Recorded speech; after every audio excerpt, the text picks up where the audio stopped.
में पूछा जाता है, चाहे आप कोई सा भी एग्जाम दो, चाहे रेलवे का एग्जाम दो, चाहे एसएससी का एग्जाम दो, या फिर कोई स्टेट एग्जाम हो, उसमें डिस्काउंट या प्रॉफिट लॉस का हमेशा क्या आता है, एक या दो क्वेश्चन आप मिलते हैं। डिस्काउंट में से एक क्वेश्चन मिलेगा, प्रॉफिट में से दो क्वेश्चन मिल सकते हैं आपको, ठीक है। तो आप देखो डिस्काउंट चैप्टर स्टार्ट करते हैं। देखो डिस्काउंट, और ध्यान रखना डिस्काउंट चैप्टर उन्हीं को समझ में आएगा जिनका परसेंटेज थोड़ा अच्छा होगा, ठीक है। वीक नहीं होना चाहिए, स्ट्रॉन्ग होना चाहिए परसेंटेज, ठीक है। तो देखो डिस्काउंट, इसको हिंदी में क्या बोलते हैं बोलो, बट्टा, या फिर क्या बोलते हैं, छूट। क्या बोलते हैं इसको, छूट, ठीक है। जैसे मान लो आपकी एक शर्ट बनाने की कंपनी है, क्या है, शर्ट बनाने की कंपनी है। आप उसमें 500 रुपये क्या बनाते हो, शर्ट बनाते हो। हर शर्ट एक कितने की है, 500 रुपये की है, ठीक है। आप एक नहीं अनेक शर्ट बनाते हो, ठीक है। तो देखो यानी आपकी हर शर्ट की लागत कितने की है, 500 रुपये की है। 500 रुपये यानी ये हर शर्ट की लागत कितने की है, 500 रुपये की है, ठीक है। और उस पर आप क्या करते हो, अंकित करते हो। कितने रुपये अंकित करते हो उस पर। अब आप उस शर्ट को क्या करना चाहते हो, बेचना भी चाहते हो, ठीक है। उस शर्ट को क्या करना चाहते हो, बेचना भी चाहते हो। 500 रुपये तो रखना नहीं चाहोगे कि 500 रुपये तो उसका क्या है, लागत मूल्य है। 500 रुपये तो उसका क्या है, लागत आया है। तब आप उसको बेचना भी चाहोगे, तो आपने मन मर्जी से उस पर क्या कर दिया, कुछ रुपए अंकित कर दिया। मैंने मान लो यहाँ पे 300 रुपये क्या कर दिया, उस पर अंकित कर दिया। कितने रुपये अंकित कर दिया मैंने उस पर, 300 रुपये, 300 नहीं 100 रुपये अंकित कर दिया मैंने। कितने रुपये अंकित कर दिया, 100 रुपये अंकित कर दिया। तो बोलो मैं कितने रुपये में बेचूंगा उसको, 500 रुपये की मेरी लागत आई, 100 रुपये मैंने स्टिकर चिपका के बाजार में लगा दिया। ये शर्ट कितने की होगी, अब 600 रुपये की होगी। कितने की हो गई, 600 रुपये की होगी। दोबारा ध्यान से सुनो, 500 रुपये की मेरी क्या आई, लागत आई।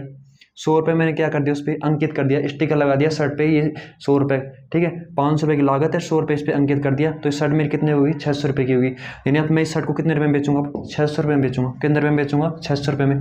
लेकिन क्या हुआ, मेरी शर्ट में कुछ क्या है, कमी रह गई, अच्छी तरह से कुछ कमी रह गई, उसमें क्वालिटी बढ़िया नहीं थी, ठीक है। उसमें थोड़ा शर्ट में क्या हो गई, खराबी हो गई। तब मैं उस शर्ट को, या फिर कुछ शर्ट रह गई, ज़्यादातर शर्ट बिक ली तथा कुछ शर्ट रह गई।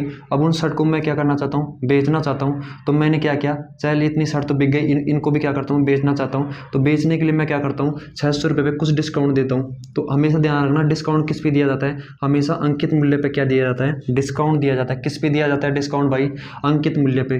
तो मैंने अंकित मूल्य पे डिस्काउंट दे दिया, कितने रुपये का, 100 रुपये का ही डिस्काउंट दे दिया मैंने। कितने रुपये का डिस्काउंट दे दिया, 100 रुपये का। कितने का डिस्काउंट दिया, 100 रुपये का। 100 रुपये का नहीं, 200 का मान लो, यहाँ पे मैं 200 हो जाएगा।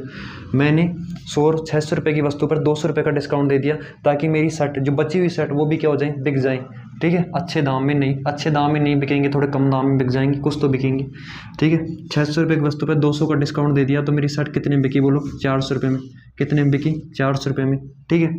यानी 500 रुपये की वस्तु, यही क्या आ गया मेरा सेलिंग प्राइस, क्या हो गया, विक्रय मूल्य। ये मेरा क्या है, अंकित मूल्य। ये मेरा क्या है, सॉरी ये क्या है, क्रय मूल्य। ये अंकित मूल्य, ये क्या है, विक्रय मूल्य।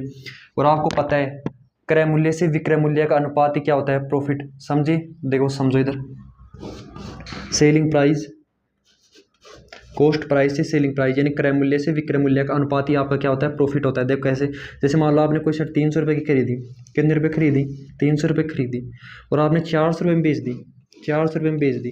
यदि मैं इन दोनों का क्या ले लूँ, अनुपात ले लूँ, क्या ले लूँ भाई, इनका अनुपात। तो देखो 0 से 0 कट गया, क्या क्या, 0 से 0 कट गया।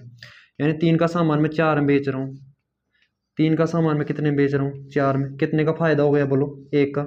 किसके ऊपर, 3 के ऊपर। अब ऐसे मत करना, ध्यान रखना, प्रॉफिट किसको बेस मान के निकाला जाता है, सेलिंग प्राइस को। यानी विक्रय क्रय मूल्य कहाँ आता है, हमेशा नीचे। क्रय मूल्य यहाँ कितना है, 3, 3 का आएगा नीचे। यानी 3 के ऊपर मुझे 1 का प्रॉफिट हुआ, तभी तो 4 में बिका। 3 के ऊपर 1 का प्रॉफिट, यानी 1/3 क्या होता है, 33 सही 1/3%। 33 सही 1/3%, या 33.33% ही बोलते हैं।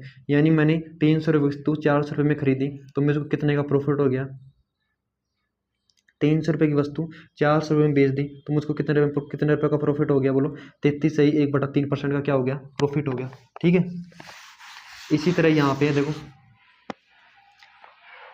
500 रुपये की वस्तु 400 रुपये में बेच रहे हो, यानी कम दाम में खरीद, ज़्यादा दाम में खरीद कर कम दाम में बेचना, वही क्या आता है, आपका लॉस होता है। और कम दाम में खरीद कर ज़्यादा दाम में बेचना है, वो क्या आता है, आपका प्रॉफिट होता है। समझे, मतलब कि 500 रुपये की वस्तु कम दाम में खरीदी और ज़्यादा दाम में 600 रुपये में बेच दी, तो आपको क्या होगा, प्रॉफिट होगा। यदि आप ज़्यादा दाम में खरीदते हो और कम दाम में बेचते हो, यानी 400 रुपये में बेचते हो, तो आपको क्या होगा, लॉस होगा। तो यहाँ आप क्या कर रहे हो, क्या कर रहे हो यहाँ पे, आप क्या कर रहे हो, ज़्यादा दाम में खरीद रहे हो और कम दाम में वस्तु को बेच रहे हो, तो आपको यहाँ क्या होगा, लॉस होगा। क्या होगा यहाँ पे, लॉस होगा।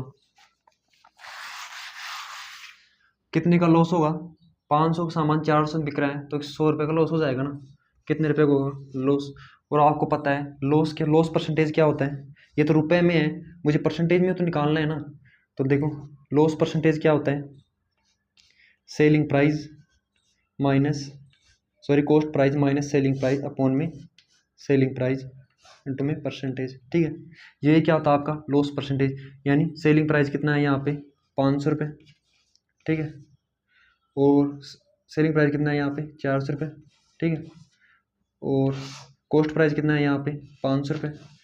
500 में 400 के कितने बचे बोलो, 100। नीचे क्या आएगा 500।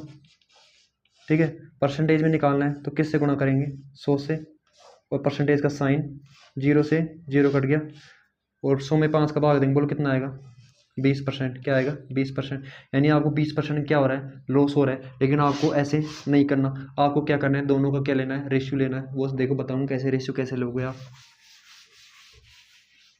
इन दोनों का क्या ले लो आप, रेशियो ले लो। यानी कॉस्ट प्राइस यानी